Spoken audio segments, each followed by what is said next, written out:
అన్నీ దొంగ మాట్లాడారు. 2014లో ఈ పవన్ అంటాడు చిచ్చి చిచ్చి చిచ్చి చిచ్చి చప్పట్లు కొడుతున్నాడు. దేనికి చప్పట్లు కొడుతున్నాడో తెలియదు. ఆ చంద్రబాబు నాయుడికి తెలుసు మళ్ళా జన్ను జైల్లో పెట్టుకుంటూ పొత్తులు పెట్టుకున్నామని. పొత్తులు పెట్టుకోకపోతే అడిగినన్ని సీట్లు ఇవ్వకపోతే మరల పెట్టరా. మనీష్ సిసోడియా అని పెట్టినట్టు సంవత్సరం కాదు 7 సంవత్సరాలు పెడతారు. చంద్రబాబు నాయుడిని జైల్లోనే ఆయన చేస్తాడు. లాలూ ప్రసాద్ యాదవ్ చంద్రబాబు నాయుడు కంటే 10 రెట్లు పెద్ద కాదా? సంవత్సరాలు జైల్లో పెట్టలేదా? నితీష్ కుమార్ని పెడతారంటే సరెండర్ అయిపోలేదా? మనీష్ సిసోడియాని పెట్టలేదా? నా మిత్రుడు జైన్ని పెట్టలేదా 2 సంవత్సరాల నుంచి? హోమ్ మినిస్టర్ కేజ్రీవాల్ నల్లధనం ఉన్నది దాచుకోవడానికి. చిచ్చి చిచ్చి చిచ్చి ఏమి వీళ్ళు కాపులని పేరెందుకు చెప్పుకుంటారా మీరు? పవన్ కళ్యాణ్ ఏమో చూసారా డబ్బులు లేవు అన్నాడు. ఎలక్ట్రల్ బాండ్లో 40 కోట్లు వైట్ మనీ ఉందంటే 500 కోట్లు ముందు ఇచ్చారా లేదా పవన్ కళ్యాణ్కి? లేకపోతే 21, 24 సీట్లు సెటిల్ అవుతాడా? సిబిఐ ఎంక్వైరీ చేయిస్తా, నీకు మోదీ ఉన్నాడు, ఒరే నాకు దేవుడు ఉన్నాడు రా, సత్యం ఉందిరా పవన్. కాపుల్లారా, బీసీలారా, ఎస్సీ ఎస్టీ బడుగు బలహీన వర్గాలారా, ఎలక్షన్ కోడ్ ఉంది గుర్తించుకోండి.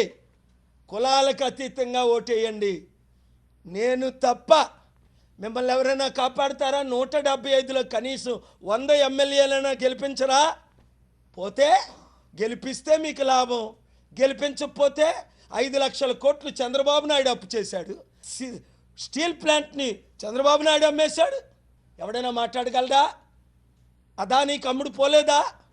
కనుక 7569441275 బుర్రలేని దద్దమ్మలు తప్ప, మూర్ఖుల అవినీతి పరులు తప్ప ఎవడు కూడా టీడీపీలో చేరడు. ఎందుకంటే వీళ్ళు బీజేపీ తొత్తులని 3 సంవత్సరాల కిందట చెప్పాను ఎబ్రివేషన్. ఇప్పుడు రేవంత్ రెడ్డి నాది రిపీట్ చేస్తున్నాడు. పవన్ అప్పుడు పవన్ కళ్యాణ్ బీఎస్పీతో ఉన్నప్పుడే చెప్పాను. బీఎస్పీతో 2019లో సిపిఐ సిపిఎంలతో, ఈ సిపిఐ సిపిఎంల గురించి నాకేం అర్థం. వాళ్ళు డైరెక్ట్గా బీజేపీతో పొత్తులు పెట్టుకుంటారా బాగుంటుంది. చంద్రబాబు నాయుడుతోని పవన్ కళ్యాణ్తోని పొత్తులు పెట్టుకుంటారు, వాళ్ళేమో బీజేపీతో పొత్తులు పెట్టుకుంటారు. ఇప్పుడు కాంగ్రెస్తో పొత్తులు. కాంగ్రెస్ ఉందా? ఈ రాష్ట్రాన్ని సర్వనాశనం చేసింది ఎవరు? విభజించింది ఎవరు? ఒక్కరేనా శర్మిలాకి కానీ కాంగ్రెస్కి కానీ ఓటు వేయొచ్చా? 2014లో తలంతా తెలంగాణకి ఇచ్చి తోకంతా మనకి ఇచ్చి లేదా? ఇప్పుడట సెంట్రల్లో కాంగ్రెస్ వస్తుందట. మొదటి దానికి మొగుళ్ళేడు, కడదానికి కళ్యాణం అని రాహుల్ గాంధీకే ఎంపీగా తీసేస్తే నేను వెళ్ళి, నేను రాసి, నేను కోర్టులో ఫైట్ చేసి 9 పేజీలు రుజువులు పెట్టి మరలా ఆయన్ని ఎంపీగా చేయండి అని చీఫ్ జస్టిస్ గారికి చదవండి, ఆ లెటరు, ఆ కొటేషన్స్ చదవండి. ఫైట్ చేశాం. అలాగని ఆంధ్రప్రదేశ్లో కాంగ్రెస్ ఉందా? బీఎస్పీ ఉందా? సిపిఐ సిపిఎం ఉందా? బీజేపీ ఉందా? జాబు కావాలంటే బాబు కాదు కావాల్సింది. బాబు 14 సంవత్సరాలు ముఖ్యమంత్రి, ఎవరికైనా జాబులు ఇచ్చాడా? వాళ్ళు కొడుక్కిచ్చుకున్నాడు. ఇప్పుడు విశాఖపట్నంలో బాలకృష్ణ అల్లుడికి ఇస్తాడట, భరత్కి. ఎందుకు? ఆ కులమే వెళ్ళాలట మనల్ని 40 సంవత్సరాలు, ఈ కులమే వెళ్ళాలట 77 సంవత్సరాలు. ఆ 2 కులాలైనా మనల్ని వెళ్ళాలి. అసలు కుల పాలనని అంతం చేయమని పిల్లేస్తా.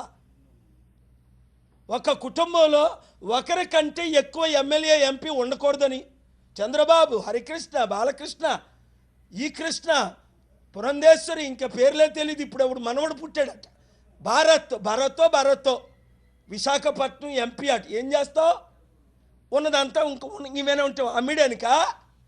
అంబేద్కర్ పాలన కావాలి, గద్దరన్న పాలన కావాలి, బహుజనుల పాలన కావాలి.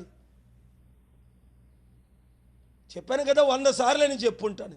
బీఎస్పీ ఆర్ఎస్ ప్రవీణ్ తొత్తుగా అమ్ముడుపోతాడని. ఇప్పుడు అమ్ముడుపోయాడా లేదా? ఏ కేసీఆర్ని 10 సంవత్సరాలు తిట్టాడో 8 సంవత్సరాలు, అదే కేసీఆర్కి అమ్ముడుపోయాడు.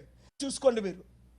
నేను తప్ప 2008లో పార్టీ పెట్టాను, 2009, 14లో పోటీ చేయలేదు, 2019లో 1 వీక్ 1 మంత్ ఉంది టైము, ఇప్పుడు సీరియస్గా 4 సంవత్సరాల నుంచి మీ మధ్య తిరుగుతున్నాను. గెలిపించుకుంటారా, బాగుపడతారు. ఒకరు 100 మందికి చెప్తారా, బాగుపడతారు. ఎమ్మెల్యే ఎంపీలు క్యాండిడేట్లు, గట్టి క్యాండిడేట్లు అందరూ నిలబడి ఒక నియోజకవర్గంలో 10 మంది ప్రజాశాంతి పార్టీ తరపున పోటీ చేస్తే ఉచిత విద్య, ఉచిత వైద్యం, నిరుద్యోగులకు ఉద్యోగాలు, మీరు రుణమాఫీ, రైతులకు రుణమాఫీ అన్నీ చేసి ఆంధ్రప్రదేశ్ని అమెరికా చేస్తా. ఎంపీ అయితే సెంట్రల్ మినిస్టర్, సీఎం అయితే 175 నియోజకవర్గాల్లో చారిటీ డబ్బు తీసుకొచ్చి గెలిపించిన నియోజకవర్గానికి మాత్రమే 100 కోట్లు ఇస్తానని అప్పుడు చెప్పాను. 2019లో టైం లేదన్నారు. రైట్, ఇప్పుడు టైం ఉంది కదా, ఇప్పుడు ఎలక్షన్ పోస్ట్పోన్ చేయించాను కదా, ఇప్పుడైనా మన తెలుగు సత్తా చూపించొద్దా ఈ మోదీకి, మోదీ తొత్తులకి?